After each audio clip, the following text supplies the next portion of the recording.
Spearman's rank correlation coefficient. In this video lecture, we will discuss the 3 points. First of all, we will see what is the need and why we should study the Spearman's rank correlation coefficient. Second point, we will discuss how to calculate Spearman's rank correlation coefficient for the non-repeated rank, and then we will see how to calculate it for the repeated ranks. Okay. Now, the very first question comes up in our mind that when the Pearson's correlation coefficient is available, then why to study and why to calculate the Spearman's rank correlation coefficient, right? So, see, there are few assumptions, and if those assumptions are satisfied, then and then only we can apply the Pearson's correlation coefficient. So, which is the first assumption? If the relationship between the two variable x and y is a linear, then we can apply the Pearson's correlation coefficient. But see, it is not mandatory that every time we will get the linear relationship only, right? So if the relationship is not linear, then in that case we can take the help of a Spearman's rank correlation coefficient to calculate the correlation between the two variables. Then the second point is, whenever the parent population from which we are taking the sample is not normal, that time also we cannot apply the Pearson's correlation coefficient, and in that case we can take the help of a Spearman's rank correlation coefficient. And the third point is that when the data is a qualitative, see, qualitative data we cannot measure, right? But we can rank that qualitative data. So using the ranking method, we can calculate the correlation between the qualitative data also by taking the help of a Spearman's rank correlation coefficient. Okay, so these are the points when we cannot apply the Pearson's correlation coefficient, and we can take the help of a Spearman's rank correlation coefficient to calculate the correlation.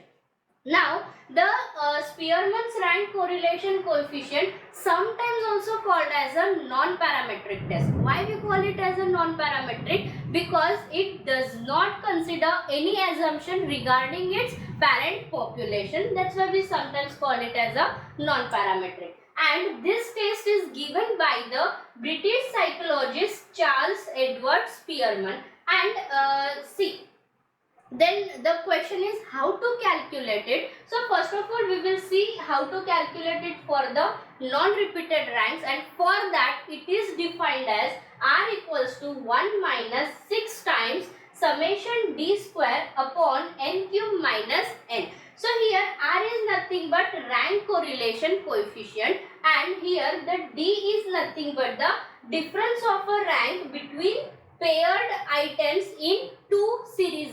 Okay, let's see with the help of an example what is D and how to calculate it. First example for the non-repeated rank is given here.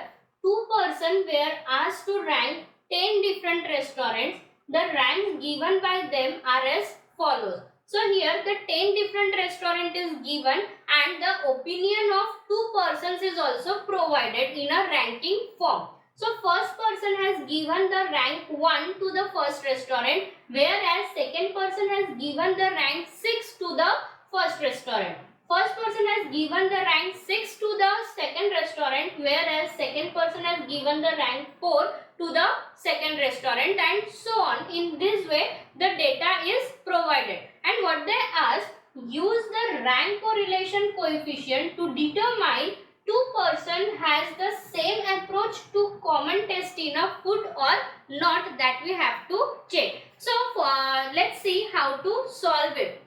But first of all, the ranks given by the first person, that we will denote by the R1, and the ranks given by the second person, that we will denote by the R2. And the data which is provided here, that is written here as it is. Okay. So first of all, we will take the differences of the ranks given by the two persons. So here we can see the first person has given the rank 1 to the first restaurant, and second person has given the rank 6 to the first restaurant. So their difference is 1 minus 6 is nothing but a minus 5. Then second restaurant is 6 minus 4 and it is nothing but a 2. Then 5 minus 9, it is nothing but minus 4, and so on. In this way we will take a differences of all the ranks. Okay, so here it is 2, 2, 0, 1, minus 1, 2 and a 1. Then next we have to square all these differences. So here minus 5 square is nothing but 25, 2 square is 4, 4 square is 16, 4, 4, 0, 1, 1, 4 and a 1, and then we have to add all these square differences. Okay, d square. So when we will add, we will get here the value as a 60. Now we have to calculate the Spearman's rank correlation between these two persons. So for that we know the formula and how we define it. Here R is nothing but 1 minus 6 times summation d square upon n cube minus n. Now here summation d square we have already calculated. It is nothing but a 60. And n cube, n means what? N is nothing but the total number of observations, and here the opinion about the 10 different restaurants is given. That means the value of n is given as a 10. So we will substitute the values here. It is 1 minus 6 times summation d square is 60 upon 10 cube is 1000 minus 10. So it is 1 minus 360 upon 990. So when we will solve, we will get here R is equals to 0.636. So Spearman's rank correlation coefficient between the two person is 0.636. And how we can conclude that? We can see here as the value of R is not exactly 1 or near to 1. So we cannot say they have the strong approach, okay, towards the food habits. But what we can say, they are having the nearest approach to common taste in a food. Okay. Now here in the first example, what was given? The ranking is given. Okay, data was already given in a ranking format. But what if the ranking is not given and the actual data is given? Then how to solve it? That we will see in the second example. When the rankings are not given and instead of ranking the actual quantitative data is provided, then how to solve it? That we are going to discuss in this example. So let's start. Quotation of index numbers of security prices of certain joint stock company are given below. So here the year wise debenture prices and the share prices are provided. Okay. Now the debenture price is denoted by the variable x and share price is denoted by the variable y. And here what they ask, using rank correlation method, determine the relationship between the debenture price and the share price. We have to check either there is any relationship between the debenture price and share price or not. That we have to check. Now here what we will do, we will do the rankings for our original data. Now how to do the ranking? There are two methods. Okay, using any one we can do the ranking. So first method is choose the smallest number in the entire variable and give the ranking as a 1. So here the smallest number is 96.6. We can give it a rank as a 1.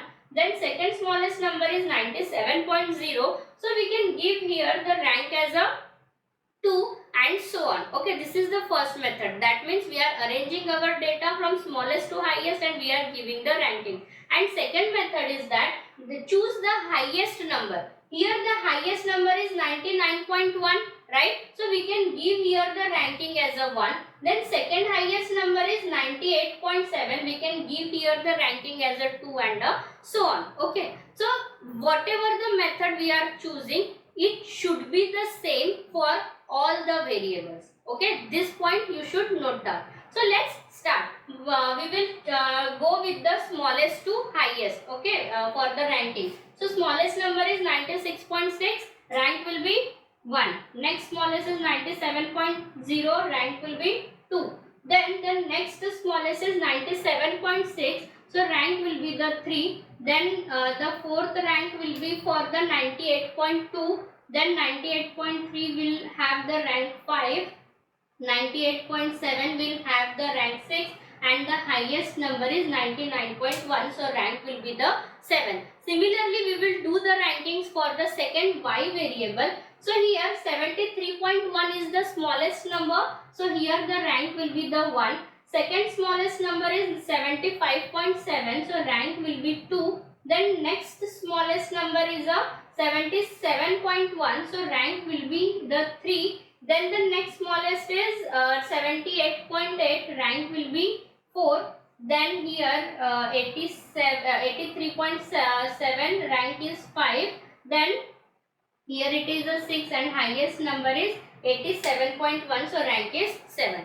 Now onwards we can move exactly in a same way. Okay, that we have to take the differences of the ranks, we have to square it, and we have to add those. Okay, so let's start. Now the differences R1 minus R2, 3 minus 1 is 2, 7 minus 6 is 1. So here it is 2, here it is a 2, 5 minus 3 is again 2, 1 minus 7 is minus 6, and here 2 minus 5 is a minus 3. And then as we have taken the differences of the ranking, now we have to square the rankings. So here 2 square is 4, 1 square is 1, 4, 4, 4, 36 and a 9. And we have to add all these squares. So when we will add, we will get here the value 62. Now we have to calculate the correlation between the debenture price and the share price. So for that we know the formula of Spearman's rank correlation coefficient, and how we define it. R equals to 1 minus 6 times summation d square upon n cube minus n. Okay.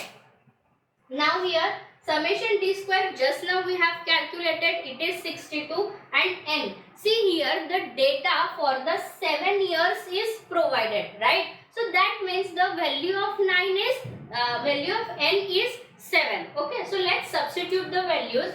Here 1 minus 6 times summation d square is 62 upon 7 cube minus 7. So when we will solve, we will get the value here as a minus 0.107. Okay.